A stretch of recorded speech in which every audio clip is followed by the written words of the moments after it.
موت کے پہلے جھٹکے پہ جو واضح ہونی ہے اس کا بھی ذکر موجود ہے۔ حضرت علی کا قول ہے لوگ سو رہے ہیں اور ان کی آنکھ تب کھلے گی جب ان کے اوپر موت کا پہلا لمحہ آ جائے گا۔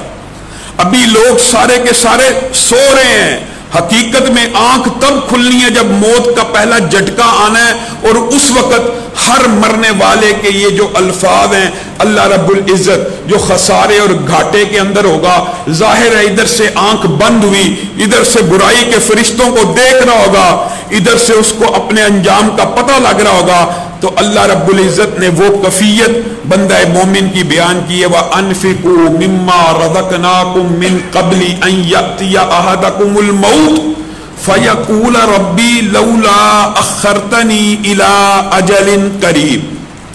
جو بندہ مرتا ہے، جب بھی موت کی گھاٹی میں اترتا ہے تو سب سے پہلے وہ کیا کہتے ہیں؟ فَيَقُولَ رَبِّي لَوْلَا أَخَّرْتَنِي إِلَىٰ أَجَلٍ قَرِيبٍ۔ جو بندہ بھی مرتا ہے سب سے پہلا جو ڈائیلاگ مکالمہ اس کے منہ سے ادا ہوتا ہے وہ یہ ہوتا ہے کہ کاش لولا، یقین کیجئے اللہ رب العزت ایک التجا ہے، اے اللہ آپ مجھے صرف اور صرف 2 منٹ نہیں 1 منٹ زندگی عنایت کر دیجئے۔ کس لیے؟ یہ بھی بتا رہا ہے لولا اخرتنی الی اجل قریب فاصدق۔ سب سے پہلی بات موت کے پہلے ہی گھاٹی کے اندر انسان کو جو نیکی یاد آئے گی وہ کون سی آئے گی؟ یہ جو میں اتنی جائیداد اپنے پیچھے چھوڑ کے آیا ہوں، یہ جو میں اتنا مال و دولت اپنے پیچھے چھوڑ کے آیا ہوں، میں تو اس دنیا میں رہنے والا ہوں، میری اصل زندگی تو اب شروع ہونے والی ہے، یہ میں نے کیسا خسارے کا سودا کیا۔ اللہ 1 منٹ دے دے، آدھا منٹ دے دے، میں اس دنیا میں واپس چلا جاؤں، اور اس دنیا کے اندر جا کے میں آپ کی بارگاہ میں چند روپے خرچ کر لوں۔ پہلی خواہش چند روپے خرچ کر لوں۔ بتائیے وہ کون سی حقیقت ہے کہ جس کو دیکھ کر بندہ یہ سوچتا ہے؟ کون سے ایسے لمحات ہیں کہ مرنے کے وقت اس کو یہ خیال نہیں آ رہا کہ میں روزہ رکھ لوں، مرنے کے وقت یہ خیال نہیں آ رہا اللہ مجھے موقع دے میں نماز پڑھ لوں، مرنے کے وقت یہ خیال نہیں آ رہا اللہ مجھے موقع دے میں عمرہ کر لوں، حج کر لوں، ذکر کر لوں۔ ایک ہی لفظ کہہ رہا ہے، کیا کہہ رہا ہے؟ لولا اخرتنی الی اجل قریب فاصدق، میں صدقہ تو کر دوں، میں جو اتنا مال چھوڑ کے جا رہا ہوں میں اس کے بارے میں اپنے بچوں کو وصیت ہی کر جاؤں۔ حدیث میں آتا ہے اور مفسرین نے لکھا ہے یہ جیسے انسان ڈائیلاگ بول رہا ہوگا اس کے جواب میں فرشتے کہیں گے جھوٹ بولتا ہے، 3 منٹ 2 منٹ 1 منٹ کی مہلت مانگ رہا ہے، تجھے زندگی کے 50 برس 60 برس 70 برس عنایت کیے، بتا تیرے پاس ان میں سے 1 منٹ ایسا نہیں تھا کہ جس کے اندر تو اپنی اولاد کو وصیت کر جاتا کہ 33% اللہ کی بارگاہ میں خرچ کر دو، یا جو بھی تیرے پاس 70 برس زندگی کے تھے، تو نے بتا جھوٹ بولتا ہے، اب 1 منٹ مانگ رہا ہے، اب آدھا منٹ مانگ رہا ہے، اب تجھے وقت ملنے والا نہیں۔ اور یہ اللہ رب العزت کی سنت ہے کہ دنیا کے اندر کسی بھی انسان کو دوبارہ زندگی میں واپس نہیں لٹاتا، اور اگر دنیا کا سب سے ظالم فاسق فاجر انسان بھی اس کو بھی اللہ رب العزت 2 زندگیاں دے دے، اللہ کی قسم وہ بھی جنت میں داخل ہوگا۔ کیوں؟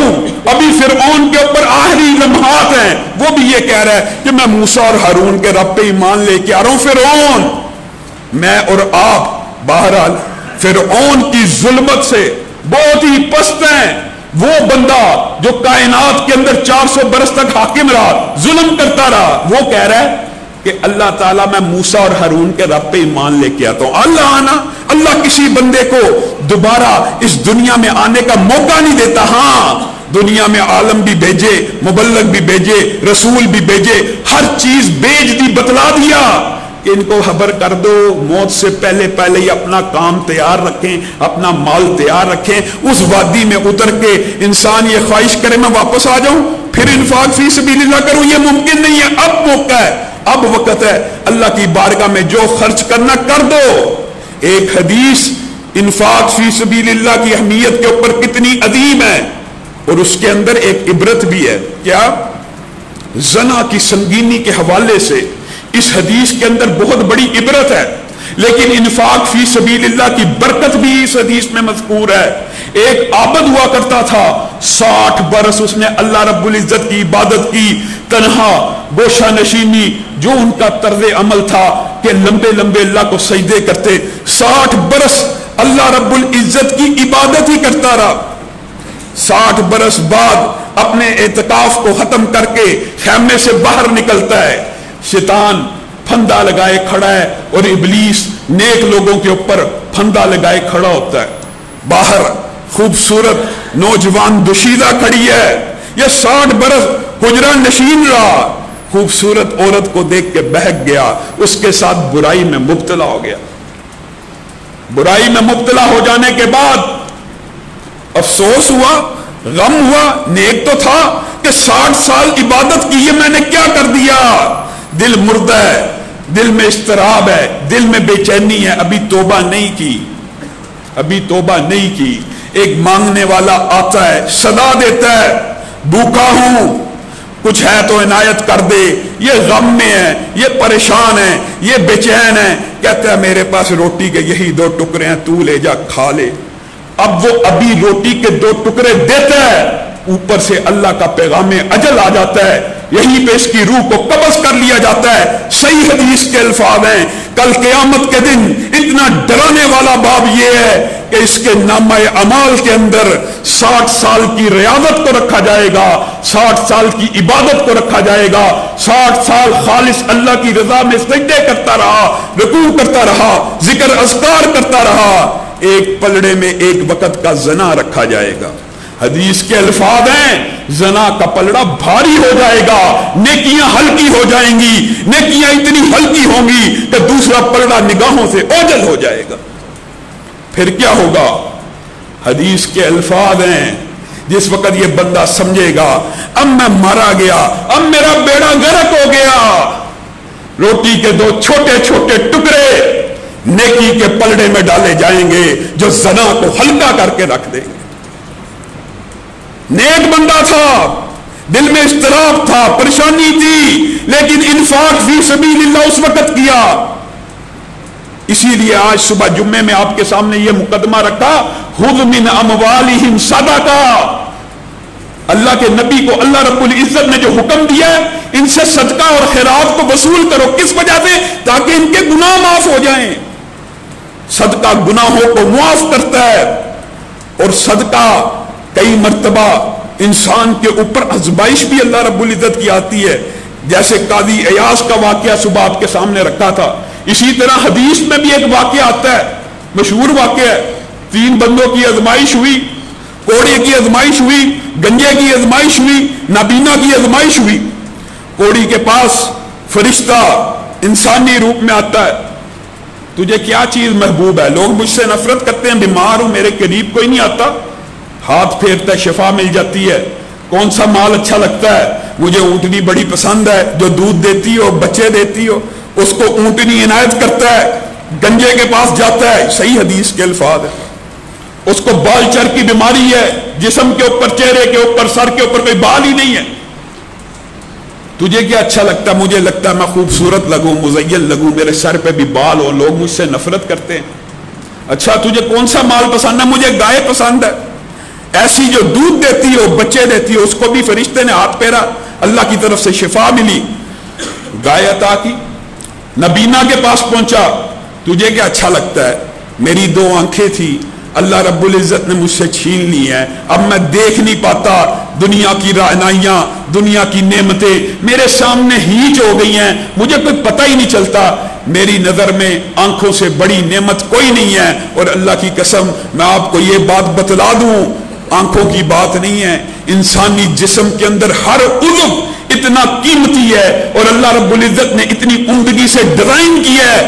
انسان ایک بھی عضو سے محروم ہو جائے، انسان کو لگتا ہے یہی سب سے قیمتی ہے، یہی سب سے قیمتی ہے. گردہ یہ ایک لمبا موضوع ہے، انشاءاللہ وقت آیا اس کے اوپر گفتگو کریں گے، لیکن آپ کی صرف توجہ مبذول کروانا چاہتا ہوں. ایک گردہ اگر انسان کا فیل ہو جائے، جو دن کے اندر انسان کئی مرتبہ پیشاب کرتا ہے، خدا کی قسم اگر فیل ہو جائے تو ڈائلسس کی مشینیں اگر اس کا معاوضہ ادا کرنا شروع کر دیں تو ایک وقت کا پیشاب ہی لاکھوں روپے میں پڑ جاتا ہے۔ اللہ رب العزت نے انسان کے اندر اتنی عمدہ تخلیق کی ہے۔ نبینا کہتا مجھے آنکھیں درکار ہیں، فرشتہ ہاتھ پھیرتا ہے آنکھیں آ جاتی ہیں۔ اب مال کی بڑھوتری ہو رہی ہے، مال بڑھتا چلا جا رہا ہے، بڑھتا چلا جا رہا ہے، اب آزمائش کا وقت آ گیا، اور صدقے کے حوالے سے بندوں کے اوپر آزمائش آتی ہے۔ اسی لیے اللہ رب العزت نے کہا وَأَمَّا السَّائِلَ فَلَا تَنْهَرْ، سوال کرنے والے کو حقارت اور دھتکارنے کے انداز میں مت دکھا دو، اس کو پیچھے مت کرو، اس کو حقارت کی نگاہ سے مت دیکھو۔ قول معروف خیر من صدقہ، ہاں اگر تمہارے پاس پیسے نہیں، پیار سے بات کرو، یہ اس صدقے سے بہتر ہے جس صدقے کو دے کر بعد میں تم لوگوں کو اذیت دیتے پھرو۔ یہ اس صدقے سے بہتر ہے کہ اچھی بات کر کے اس کو ٹال دیا جائے۔ آزمائش آئی، فرشتہ آیا دوبارہ انسانی شکل میں کوڑی کے پاس، کہا اللہ کے لیے مجھے اس مال میں سے عطا کرو جو اللہ نے تمہیں دیا ہے۔ کوڑی نے کہا اللہ نے، یہ تو میرے ہاتھوں کی کمائی ہے، یہ تو میری محنت کی کمائی ہے، میں نے اونٹنی کی پرورش کی، اس کو چارہ ڈالا، میرا ذہن تھا، میری آئیڈیالوجی تھی، میں نے کھیت اگائے جس کی وجہ سے یہ سارے کا سارا مال میرے حصے میں آ گیا۔ کہا اچھا کیا تو کبھی کوڑی نہیں تھا ہوا کرتا؟ تجھے یاد ہے تجھے ایک آدمی نے آ کے اونٹنی دی تھی، تیری آزمائش ہوئی، تو فیل ہو گیا، یہ تیرا سارے کا سارا مال برباد ہو جائے۔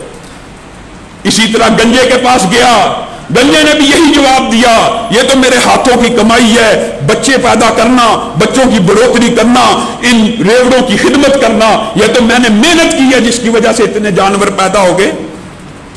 تو کس اللہ کے نام پہ مانگ رہا ہے؟ یہ تو میں نے کمائی کی ہے، یہ میں نے چارہ ڈالا ہے، یہ میں نے ان کی خدمت کی ہے، میں نے ان ٹائم ان کو کھانا دیا ہے، میں نے ان کی کیئر کی ہے۔ کہا اگر تو سچ کہتا ہے اور اگر تو جھوٹ کہتا ہے تو تیرا مال ہلاک ہو جائے۔ اسی طرح نبینا کے پاس پہنچا، نبینا کو کہنے لگا اللہ کے نام پر مجھے ان جانوروں میں سے کچھ عنایت کر دے۔ نبینا جس کی آنکھیں واپس آ گئی تھی رونا شروع ہو گیا، کہا کس ہستی کا تو نے نام لیا، کس ذات کا تو نے نام لیا؟ میں نبینا ہوا کرتا تھا، میری آنکھیں اس رب نے واپس لٹائیں، تو نے جس ہستی کے نام کے ساتھ مجھ سے مانگا ہے، اللہ کی قسم یہ پوری وادی بھری ہوئی ہے، جا جتنا مال چاہیے، جتنی بھیڑ بکریاں چاہیے لے جا۔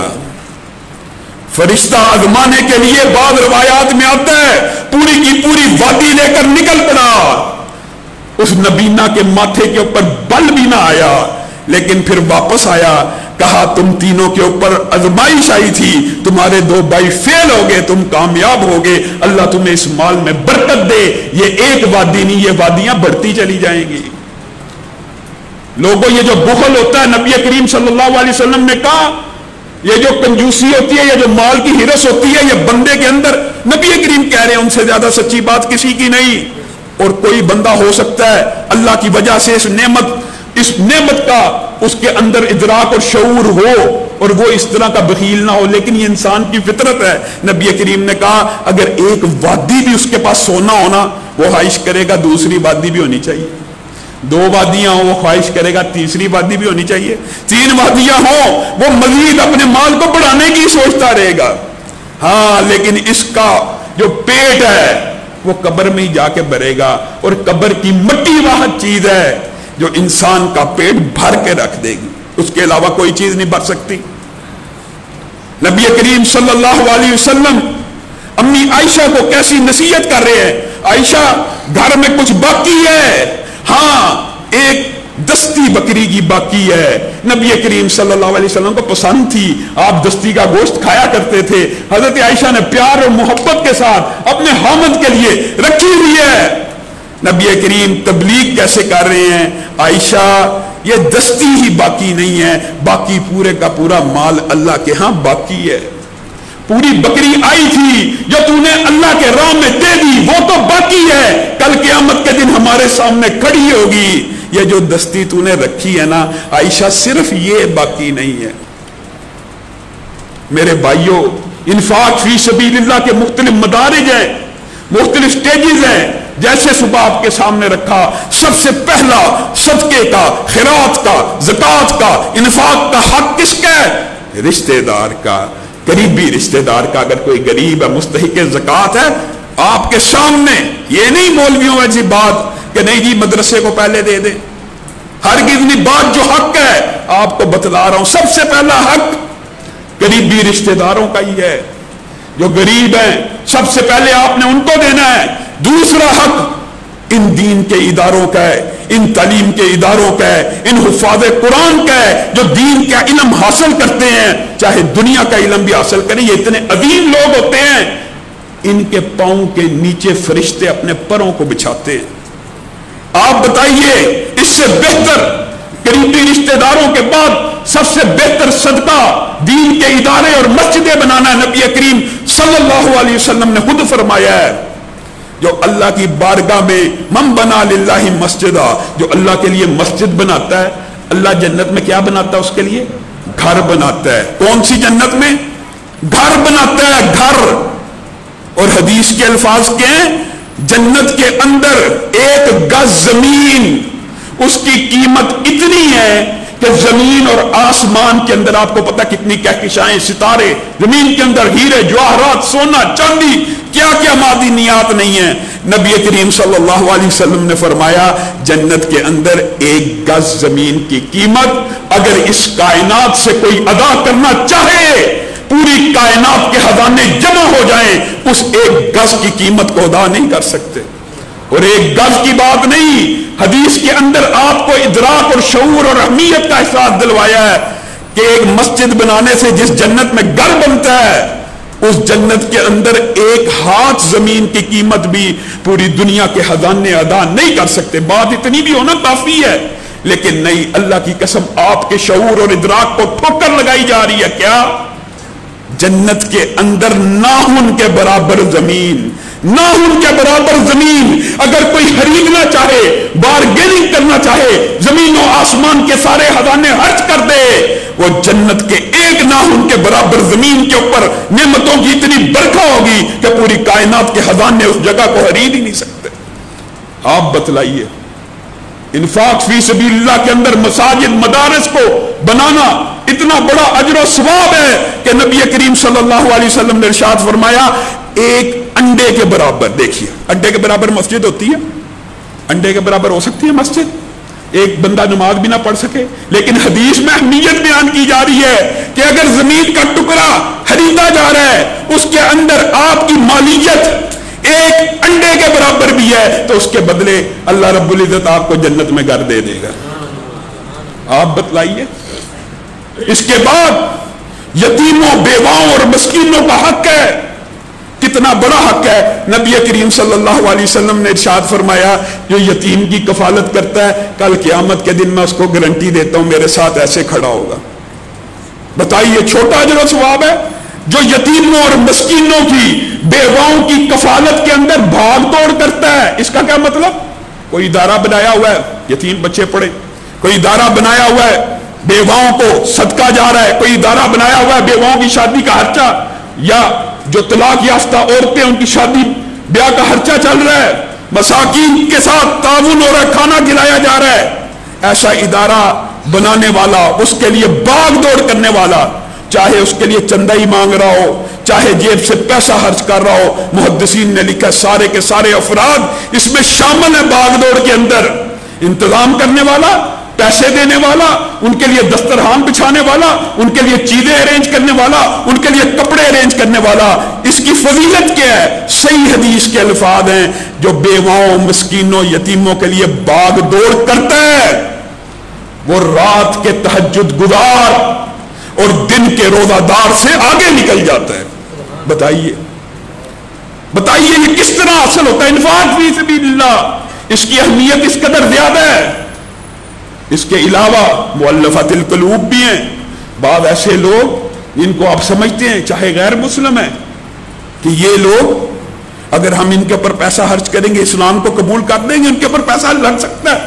بعض ایسے لوگ جو قرضے میں ڈوبے ہوئے ہیں، ان کا قرض ادا کرنے کے لیے آپ اپنی زکات سے خرچ کر سکتے ہیں؟